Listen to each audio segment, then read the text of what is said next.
Welcome to the Photography Show, and especially welcome here to the Adobe Theatre, and hello to everybody watching. Of course, we're streaming this year. It's kind of exciting. My name's Eric. As you can see, we're doing Lightroom CC and portraits on the go. Now, let me tell you a little bit about myself before we go straight in. So, I'm an Adobe Photoshop influencer. Don't know what that is either, but apparently I'm one of them. So I know a little bit about Photoshop. I love the mobile apps as well, so that's why I've been asked to do this one, because we're looking at the mobile app, the Lightroom Mobile. I'm a learning and development coach at a company called Arch Apprentices, so I don't actually work for Adobe, and also Creative Pioneers. I'm based down in London, but we're all over the country. And quite importantly, I want to point out that I'm not a professional photographer. So there are maybe, and I hope, there are professional photographers in the room, and when I come to doing the demonstration, you're all going to sit there and go, really? But hopefully you'll get the basics from what I'm doing, and you'll go, I know how to use that, and put it into your own workflow.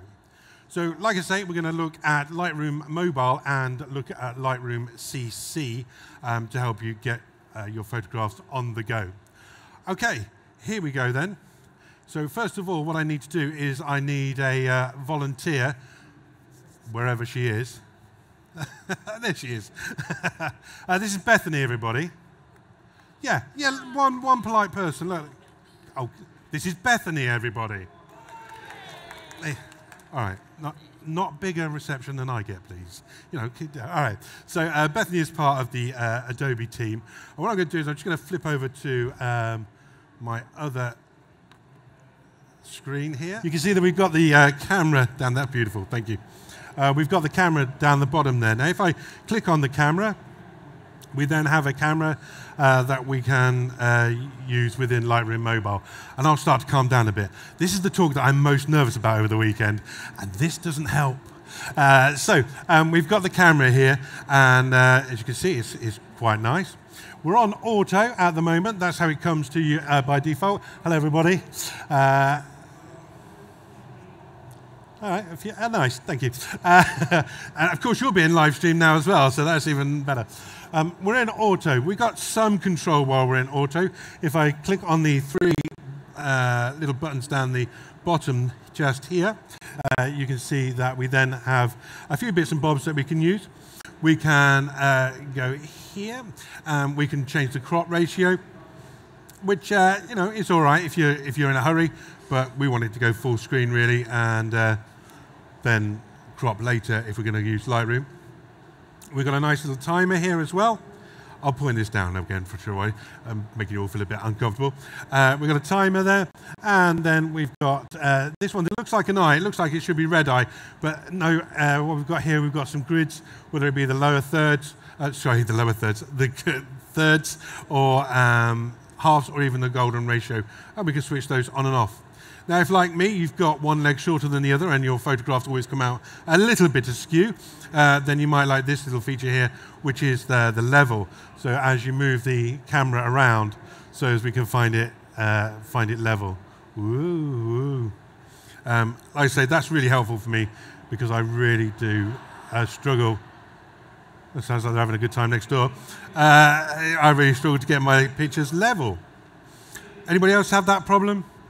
Unlevel picture, yeah. I got one of those things for the top of my camera, the little thing that goes on the hot shoe with a spirit level in it. No, never looked at it. Here we go. Let's turn these off for now. And finally, we've got some other little settings here that help us with the app itself, including you might be interested in geotagging the photographs as well, so it helps you to plot them when you come into Lightroom a little bit later on, if you've ever used the maps in Lightroom. One other thing I want to point out while we're here, it's right at the top of the screen. It's DNG. So we can change from DNG to JPEG. Don't know why we would, maybe if we wanted to save some space. But we can shoot DNG, so we're basically shooting RAW on our mobile phone.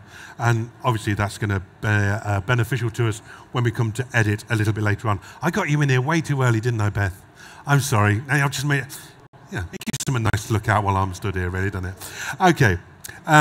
So that's all the auto features, and if you're in a hurry, like I say, just bang that on, off you go. But you're better photographers than that. If you weren't, then you wouldn't be here, I shouldn't imagine. So let's go on to professional. I don't think that's quite aptly named, but we'll go with it.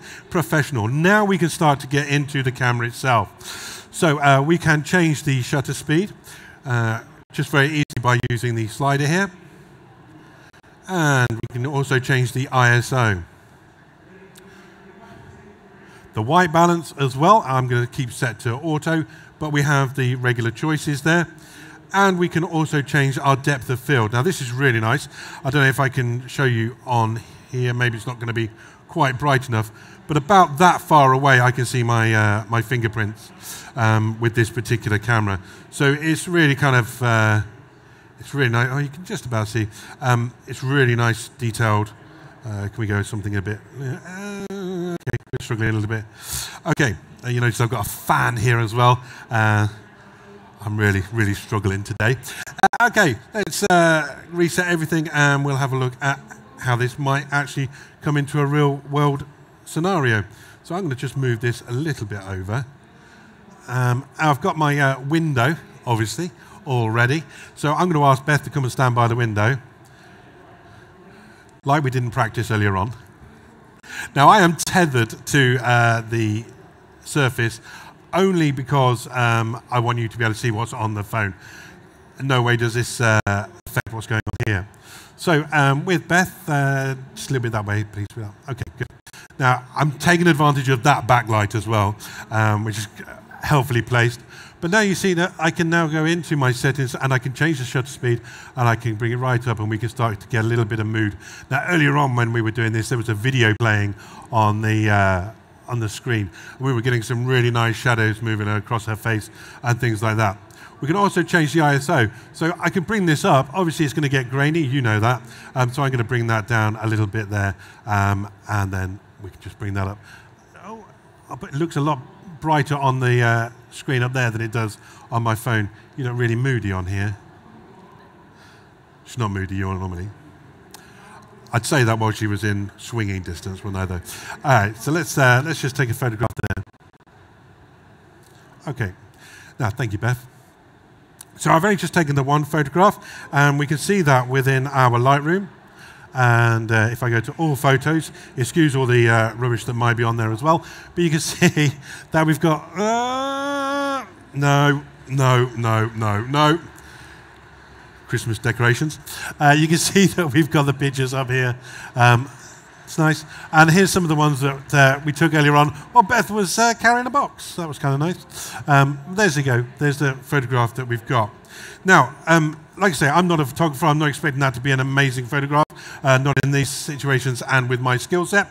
But what I can demonstrate now is how we can use this technology and use this to move forward and start editing the photograph.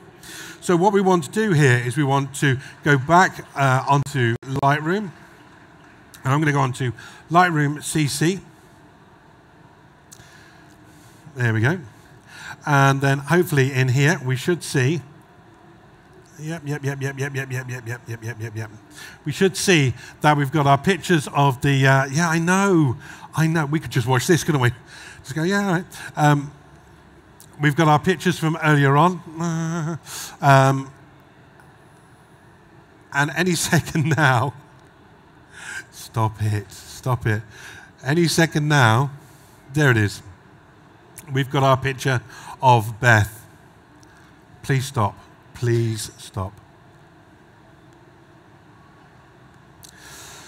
So I'm in Lightroom CC. Now I've recently signed into this computer, so that's why this is deciding it's going to show me the different photographs. Okay, let's go back. Stop it now. I've got it. All right.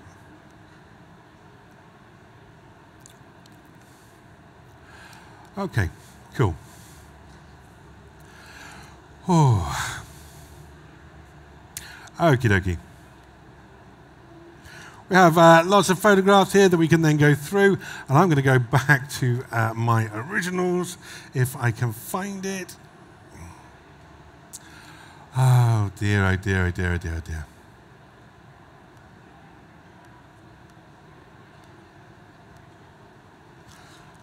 There we go. All right. So then at the top, you can see I work in London and I like Lego. But at the top there, without me doing anything, like I said, I was tethered to this just to bring up my screen for you. At the top there, you can see that we've got the photographs that we took earlier on, including the one that we just took now. So I could be doing this on my pad, on my tablet, on my phone. I could be doing whatever I want to do. I don't have to be connected now. This is why we're talking about portraits on the go, not because I'm going to teach you how to do a portrait. That's going to be done much better by guys out there, but to tell you just how you can work this into any situation you like. So if you're down the pub and you see something really nice, or see someone that you've not seen, you know that you can take a photograph and you can edit it later to your heart's content. But also with this, we can go into different images. So if we go into bride and groom here, for example, now I didn't take these on mobile devices. These are from Adobe Stock. If you'd like to know more about Adobe Stock, and you can stand another half hour of me, I'm doing more talks on Adobe Stock a little bit later. What I'm going to do here is I'm going to search these photographs. So for example, let's go into one of the more traditional ones, maybe this one down here. There's a summer wedding. This one's kind of nice. All right, so we've got some photographs here. But what I want to do is I want to find all the ones that have a flower in them. So I'm going to type flower and just go for it, and off it goes and finds all the images with flower in it. And what this is going to do is just sort them all out. It's going to use Adobe Sensei. Again, I'm doing a talk on Adobe Sensei later on in the weekend. By all means, come and talk to me about that. But let's go back to our original now. So lots of things we can do here. But I'm going to go right back to the top, and I'm going to go to the one of Beth, and I'm going to edit this. Now, with Lightroom CC, what I can do here is start editing. Some of this is going to look very familiar to you if you're a Lightroom user already. Excuse me. If you're a Lightroom user already, it's going to look very familiar. Now, the difference now with Lightroom and with Lightroom CC is the auto button. Anybody ever use the auto button? Okay, a few of you. Okay, that's more than I was expecting, I'll be honest with you. Usually when I ask that question, I usually get laughed at, if I'm honest. But this has now been changed and is upgraded both in Lightroom and Lightroom CC. If I click on auto here, he says, stop it, stop it. Okay. I don't know why I bother. Auto has now been updated using Adobe Sensei. So what we're doing now is crowdsourcing from different images to say, okay, what's the best way to edit this image? It knows through using the same techniques or the same technology that we used to find a flower in the wedding photographs. It now is, able to say, okay, this is a photograph of a person, this is a photograph with a backlight, and I will need to do this to this image.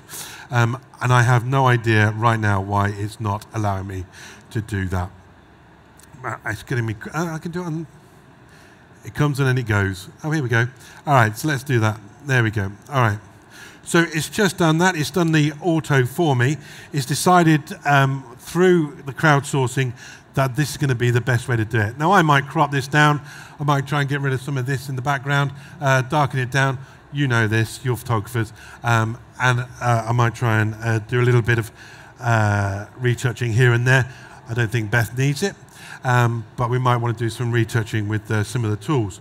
But very quickly, we can work on the go. Like I say, I'm using Lightroom CC, but I could be doing this on my phone or on my tablet as well. It works just as well. Now, the other way that you can edit this is to go into Lightroom on the web as well. So I think I might have that here. The first thing that's going to come up is Tip Squirrel, which is my website. So if I go to Adobe Lightroom, and we can find that on the web. And the difference there is very minimal, but uses the same technology, it uses the same functions as well. Okay.